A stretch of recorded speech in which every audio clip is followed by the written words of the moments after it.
bem? Eu me chamo Cíntia Vanessa, eu sou psicóloga infantil e vocês estão no Vida de Crianças.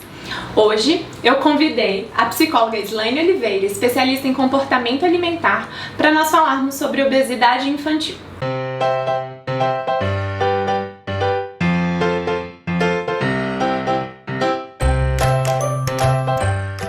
Durante esse período em que as famílias estão ficando em casa por mais tempo, passou-se a observar mais a relação que as crianças têm com a comida. O fato é que, na verdade, a busca pela comida e a obesidade infantil já existia há muito tempo antes da pandemia. Mas hoje vamos conversar com a Slaine e perguntar em que momento da vida da criança é que essa busca pelo alimento, o ganho de peso e a obesidade se inicia. Bom, a educação alimentar, ela começa desde quando somos bebês, né? Aos 2, 3 anos de idade, a criança ela quer explorar, então ela não quer ficar sentada à mesa para se alimentar. E é quando os pais ficam muito aflitos nesse momento, né? Então, às vezes a gente vê pais que saem correndo atrás da criança para alimentar, enquanto nesse momento a gente precisa acalmar nossa aflição e usar da disciplina positiva para educar essa criança, sentar à mesa, prestar atenção no que está comendo, e geralmente a gente não faz isso por conta da nossa aflição. Ou né? então, eu não saio correndo atrás do menino com a comida, mas eu pego o tablet, o celular, ligo a televisão para ele ficar ali estático naquele local. Exato, e aí a gente entra num ponto que também é muito relevante e é uma das questões que envolve, que influencia na obesidade infantil, que é o uso de telas, né? Então, muitas vezes a criança ela não está prestando atenção no que ela está comendo. No quanto... Então, ela não presta atenção na fome, na saciedade, no sabor dos alimentos e, às vezes, acaba tendo menos prazer com a alimentação. E aí entra num outro fator, né?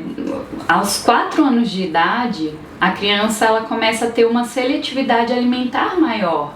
E ela é reforçada pelos pais quando o pai começa a fazer uma alimentação separada dos adultos. Então, geralmente você reforça a criança não, tudo bem, então é o que você quer e não o que realmente ela deveria comer. Então, a alimentação é para ter prazer também, mas é para também nutrir o corpo e a criança precisa aprender isso desde então. Então, quando a gente não faz isso, a gente está favorecendo a obesidade, porque a criança come muito mais por uma regra, né? Então, ela tem que comer porque tem que comer tudo. E não porque ela tem um ponto de saciedade, porque ela tem que ficar satisfeita. E ao mesmo tempo eu tenho que comer não só o que eu quero, eu tenho que comer o que tem disponível, entendendo que aquilo nem sempre é para me dar prazer, é para ser gostoso, é porque é necessário. Então, aquele comportamento que atire a primeira pedra quem nunca fez, de separar os verdinhos, os legumes, não colocar a salada que foi preparada para toda a família no prato da criança, ou preparar uma carne específica para aquela criança, acaba incentivando esse comportamento inadequado.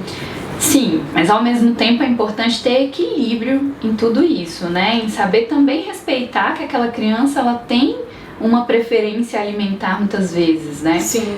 Às vezes a criança realmente não gosta de alguma coisa que é verde porque ela se alimenta visualmente também. Então é nesse momento em que a gente precisa apresentar de outras maneiras também o alimento. Então precisa considerar a textura, o visual do prato, às vezes o sabor, a temperatura. Então, às vezes a criança não gosta de cenoura cozida, mas às vezes se você apresentar ela de outra maneira, crua, ralada, com outra apresentação, ela vai poder comer. Respeitar as peculiaridades e o gosto próprio daquela criança, que é diferente de dar só o que ela quer. Um outro fator que pode influenciar na obesidade infantil é a ausência dos pais em casa. Então, muitas vezes a gente busca a praticidade. E nessa praticidade, eu vou dar um exemplo, a escola.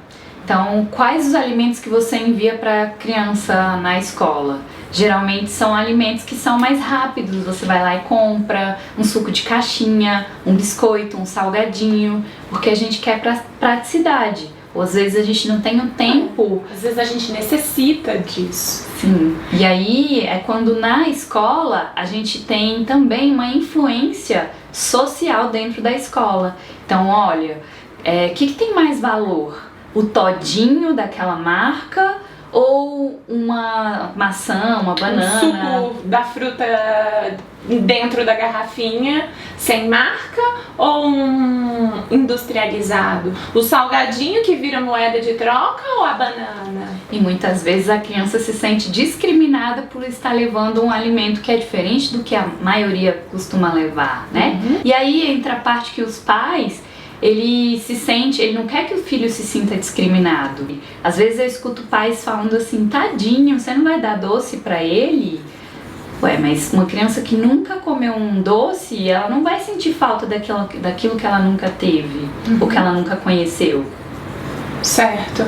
Então vem uma preocupação muito comum, que é em alimentar, encher a pança e não necessariamente em nutrir aquela criança. Exato. Que aí a gente vem com aquela questão desde a infância, né? Desde a caderneta do bebê, que tem que acompanhar a curva do ganho de peso. Exato. E aí, na verdade, o que ele precisa? Engordar. Porque bebê saudável é bebê fofinho, gordinho, mas aí depois que cresce, o ganho do peso, o estar acima do peso já não é mais associado a algo positivo.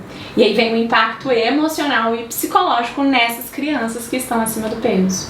Sim, que são crianças que estão com uma baixa de autoestima, que tem um prejuízo na sua questão de autoconceito, tem uma autoimagem muito prejudicada. Então são crianças que sentem vergonhas e costumam se isolar. Então ela vai para a escola, às vezes sofre um bullying, ou a maioria das crianças não estão naquele padrão, e aí ela se sente excluída, e geralmente são crianças que se escondem. E aí vem a hora de fazer dieta e as crianças passam a associar comer melhor, comer menos com algo punitivo, negativo.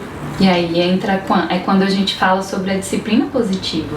É nessa hora que sentar à mesa tem que ser uma coisa harmônica e não uma coisa sofrida. A gente precisa parar de cobrar que, olha, você precisa comer isso porque você precisa emagrecer. A necessidade dessa criança é muito maior do que física. Ela tem uma questão emocional por trás dessa alimentação, muito mais. A gente precisa acolher muito mais a criança que precisa emagrecer do que necessariamente só o corpo que tem que emagrecer. Interessante, porque você estava falando sobre os 3 pilares da alimentação. Quais são eles? Então é importante a gente considerar a alimentação com 3 aspectos fundamentais do comportamento alimentar. É uma alimentação que é física, emocional e social. Então na física, a gente precisa entender qual é o ponto de saciedade dessa criança, respeitar o que é fome, o que é vontade de comer. Na alimentação emocional, a gente também não pode reforçar que a alimentação é só prazer, só ligada ao prazer. Ela tem uma necessidade que ela também é nutricional. É para ter prazer, mas não só prazer. Além disso, entender que muitas vezes a criança está triste e recorre à comida. Então o que eu poderia fazer para melhorar ou para ensinar minha criança a lidar com a tristeza? A criança às vezes está ansiosa e recorre também à comida. E às vezes a gente não repara esse comportamento na criança. E a alimentação também é social, então ela é influenciada pelas telas. A gente não costuma ver uma propaganda com as frutas, com a banana, a gente costuma ver uma propaganda com o alimento que é feito da banana. Esse sim, esse tem um valor muito mais do que nutricional, ele tem um valor. Acho válido ainda a gente se atentar que nem sempre num processo em que as crianças precisam perder ou ganhar peso, vale o acompanhamento só de um nutricionista ou de um nutricionista e um professor de educação física. Por vezes, o psicólogo também faz parte dessa equipe. É importante que a criança entenda que nem sempre a comida é uma fonte única e exclusiva de prazer, tá? Então, se a sua criança aí come demais, come de menos, come bem, come mal, não come nada, esse vídeo pode ser útil para você. Não se esqueça de comentar, deixa aqui suas dúvidas, vamos conversar um pouquinho mais sobre isso. Tchau, tchau!